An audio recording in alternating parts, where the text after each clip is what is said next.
Twanyita bari kutureba kandi nanabagambe mu kivuru ca Nankunda Norah kandi abasakubaningwa aha Mwami Rweyeshera team MK nabo babasakwana bija aha Mwanyogo no yabasakwana abaciceranye ndatu basakwana tuganira nawe atugambere eshonga aha bwaci ari so much supportive on B2K bisebo je bari kare se niyo je bari erizoba nabwe twabasakwana cyakushanga munonga events nyingi kandi mu team MK ni mu rugo y'munonga mbe ndakamanye munombi ya gospel na bero mbiye jumbira ito message yitu anka team MK ningashi abahagizi bamuhoskinirgaba message yitu ubutwaza aha mukoro Kampala ubutwaroncinga ibakweta ngo MK project mukama witu General Moskinirgaba tukaroncinga aha projects ibiri ezabire zamani ahari yebyo ebitekatekero mu projects zikuza kwije eyo kubanza ikabere sports ningashe byemizana eya kabiri ikeri music and entertainment so music and entertainment nekwata ahabeshongoza abakoshongore byensi kandi hagaruka kwata nahabeshongozi ahabakwata abakoshongora ahabyo mwoyo ningashi ebikwata aharhanga so umkoshongora kwaboko nikimanyisa ngo twaronchingire okusupportinga ebyo bintu bibiri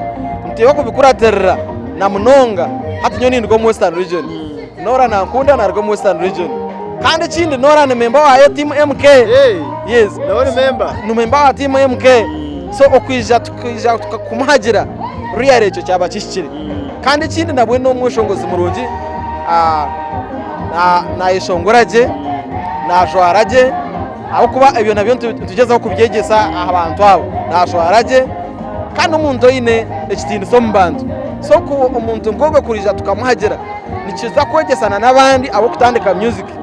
okutwa kubasa kubakwateraho bakabasa kumiza mu mesho ene kindi no kugira ngo music ne mwahandazi so tanto ndi hanga gitergumize mu mesho kimanyisa ngo abantu abo kutwara ebintu bya music ningashi ebyemizano kandi ne bimwe bikoretera endazi abo kwatogo mwanya gubabarumu watunge sente ebyo kurya byatunge sente abo bitebe batunge sente music yonka ibaguze esente ziyi hamu nawo nko muntu nizako mutungura kandi zigakeze tungura hakaye kandi zigira abandi bantu abagira iki bamushakaho so music nemwe aha business so twaiza kukimanya ngo music nemwe aha business ntujya kwetegereza kuyamba ho bari abandi abakwenda kugitandika okubasa kugitereza ekaza hamutindo ngatimu MK twera abantu abakatuye mu Christmas season twera abantu baka itwe katimu MK ntwabara abantu bitu mwena abahagizi abakuhagira abanywano ba MK tubashaba ngo buri muntu abe munywano wa muhozi kinergaba abako itwe nkabaye naremu ahawenche tutekateka ngucembe kunywana muhozi kinergaba akaba munywano wetu nomwe ahambikira tutekateka President Museveni kiya kugira ati ticenda kweyongerayo nuwo muntu tutekateka kureba ngo nabasa kukebe imbere ihangere akarugumiza mu misho akatubera president wa Uganda so nintekateka ngo imwe mwena abarwanywano bamuhoza nangwana nimwe abataka munywanere twazo muhire bugumere muvugeje abuke motoka ninje haruguto ebyirukane binje haruguto so ovugeje ubase kutaha ukashemerwa kandi nabandi abantu bawe bakakwakira nikiba kirungi wabo hurire okukira wabo fili abo kwako kuvuga kubi okanywa marwa kandi ukagakokavuga message yitu kubahereza mugiro mwaka murungi muhozikinirga abana abakunda NRM ne bakunda President Museveni abakunda kandi nitwe abo kutambuza injiri ya MK itonto bakunda kandi aba online ka media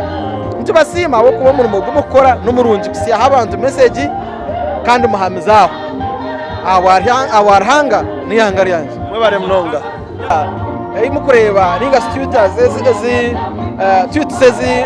kama wetu zimukureba ezimwe hinayizi kwiha ninga shichwa kweta reaction ninga shi okugira mwe kinega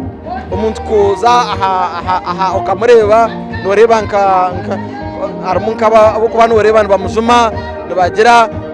baragahamara mwago kumanya ngwitwe MK project nekintu cyango nubwo twakomorera kandi message zo mukureba ezimwe zigenderire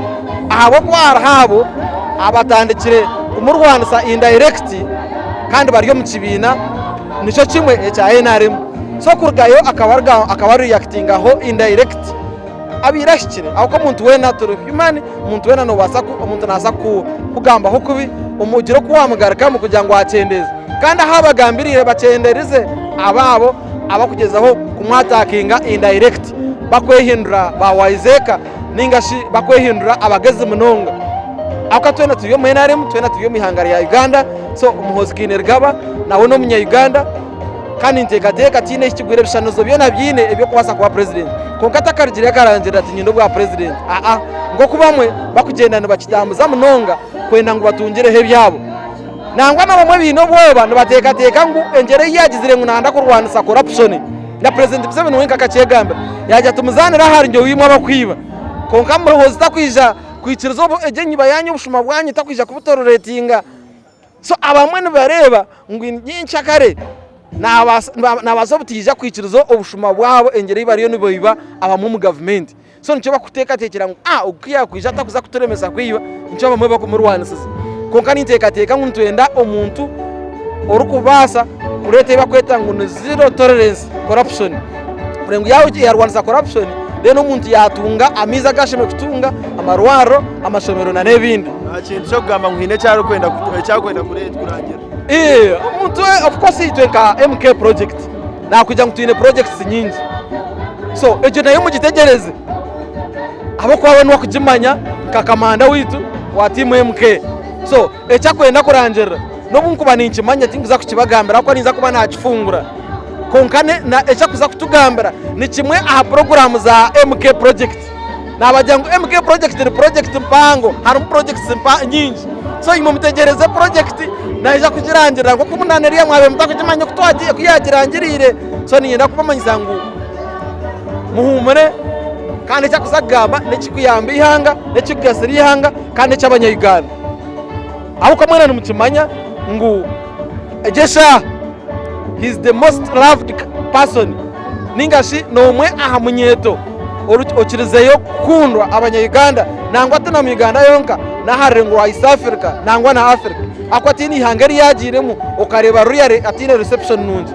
kiyagire Rwanda kiyakozere mukakirebo hatabaye abantu ba Rwanda nibesimisa okuzayo kweye akagira okuyagamba na president w'ihangeriyo warebe binte bikwiha Rwanda ebikutwara Rwanda na services ziri hagati ya Uganda na Rwanda wo utakubaza kusimira jeno no muzi cyo masangu amisho gano yetagaho garibinde zindi waranzya ubwabira ryo mu mahe akareta aho nshonge yabere critical mnongo y'abantu bona babire ne bategana sanka abanyamaye kushanga ngo umuntu ryo mu mahe to kumanyana rya rover promoting konka ya leta henkora yo kumanya ngo obwire bwahika bukwingana buti nono kimangu promotion yo biro rank yo byoyine neza ko yongeraho to kwetaga kuba ine godfather umbahe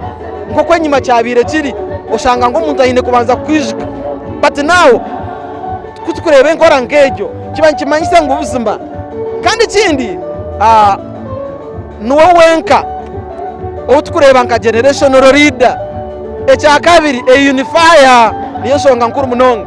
abagandana baceta mugata abantu kugira ngo abakuru nwari hagati yabo abahansi nwari hagati yabo abahumira abanyamahe nwari bamanya nka colleague abaryo mu mahe bamureba nka colleague so umuntu arkwasa kuba unifier aha levejo to kubasa kumwanda rating uko umuntu nari umuntu wamani abukwa there is aine record aine cyo kureberaho ahabwenje ntekateka ngo nashimye kutubera president Museveni yatugira ngo takigaruka nyenda kuhabura munywano witu general Kano Beisgye ngo taine moral authority yo kuhabura muhozi kinergaba achemichwe abuka twaza on record michwe nuwo muntu wabanze kujemera mukamawe uyayo wamukozere cyari ecya kabiri hariho umuntu obasize kureta Uganda yagarike nyuma nka Beisgye ahabo kuba kurugayija campaign zone ziyaronkingire abaziferiremu kuba ababazire babo kuba mubuza campaign zone zaronkingire abantu beficweke ebintu baferirwe ambutare nkahi abantu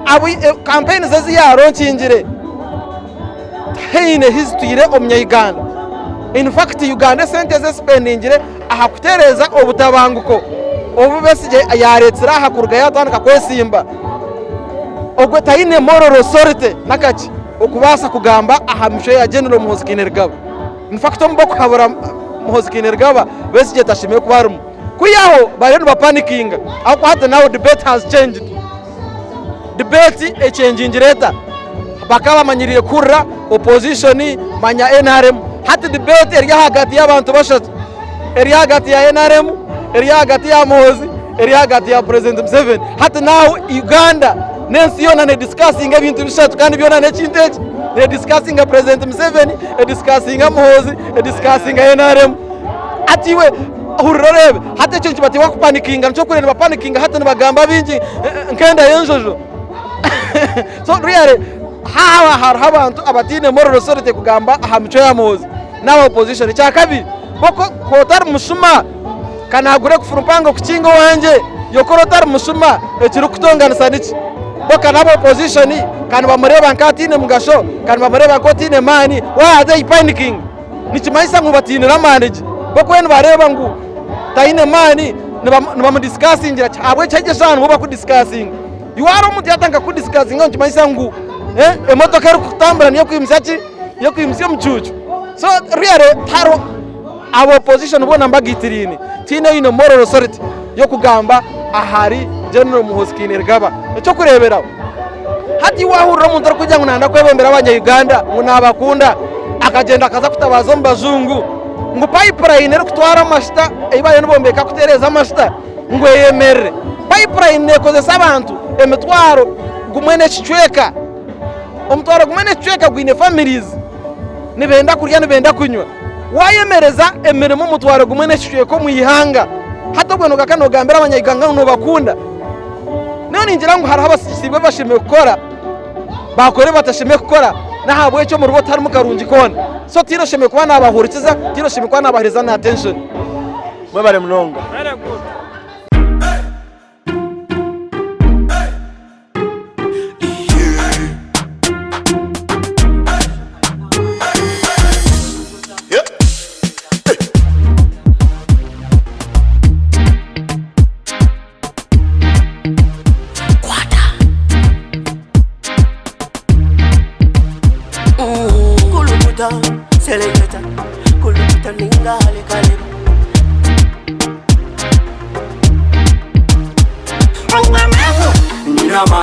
noza kwikiriza ngo nyina mani noza kukakasa ngo nyina mani